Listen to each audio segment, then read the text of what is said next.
Je, unayafahamu maswali common sana kuulizwa wakati wa usaili wa JWTZ?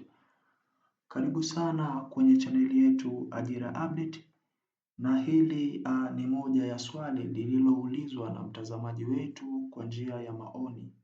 Hivyo, nimeamua kukuandalia maswali 8 ambayo kwako wewe ambaye umetuma maombi ama umetuma barua JWTZ ya kupasa usikilize kwa makini ili uweze kujifunza baadhi ya maswali yanajibikaje na ni namna gani ya kuyajibu.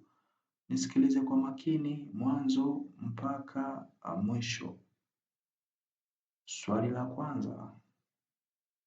Kwa nini unataka kujiunga JWTZ? Hili swali limekaa kimtego sana. Mtu mwingine atasema ninataka kujiunga sababu ninalipenda. Bado jibu halijakamilika. Mfano wa kujibu ni kama ifuatavyo. Ninataka kujiunga JWTZ ili kutumikia taifa langu, kulinda amani na mipaka ya nchi yangu. Epuka sana kusema natafuta ajira tu ama ninataka mshahara tu, itakukosti. Swali namba 2. Unajua nini kuhusu JWTZ?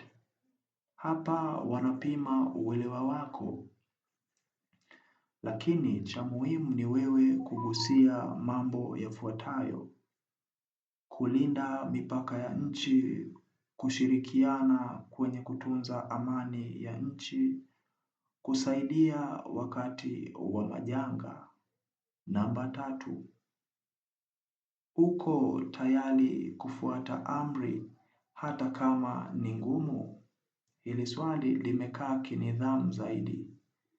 Jibu lako linatakiwa liwe ndio, na useme ya kwamba ndio, niko tayari kufuata amri, maana ninajua na kufahamu misingi ya jeshi hata kabla sijaamua kutuma maombi. Namba 4. Nini nguvu zako na udhaifu wako?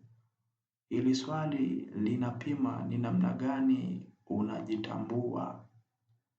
Jibu sahihi ni kwamba nguvu zangu, nina nidhamu na nina uvumilivu, na mara nyingi sana natamani sana kufuata muda. Udhaifu wangu ni muda mwingi sana natamani kuwa mkamilifu, japokuwa tunajua hakuna mkamilifu, ila ninajitahidi sana kufuata muda ili niwe mkamilifu. Namba 5. Ukikosa nafasi katika jeshi la JWTZ, utafanya nini? Swali hili linapima akili yako kukubaliana na hali ama kushindwa. Jibu sahihi ni kwamba nitakubaliana na hali, nitajipanga tena na nitatuma maombi, maana jeshi ninalipenda na niko tayari kutumikia nchi yangu. Namba 6. Unaweza kufanya kazi chini ya shinikizo? Jibu sahihi ni kwamba ndio, na nimewahi kufanya kazi chini ya pressure na nilifanikiwa kwa kupanga muda vizuri. Namba 7. Je, unaweza kuishi mbali na familia yako?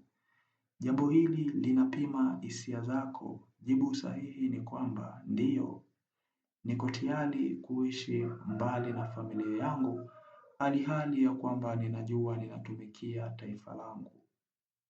Namba 8. Ungekuwa kiongozi ungefanya nini? Hili swali limekaa kimtego sana. Hapa inatakiwa uonyeshe haki, usikivu, maamuzi sahihi. Hivyo jibu sahihi ni kwamba nitasikiliza, nitatenda haki kwa watu wangu na kufanya maamuzi yaliyo sahihi. Asante sana. Kama umeusikia ujumbe huu na umekusaidia, basi share na kwa mtu mwingine aweze kujifunza. Asante kwa kuichagua Ajira Update.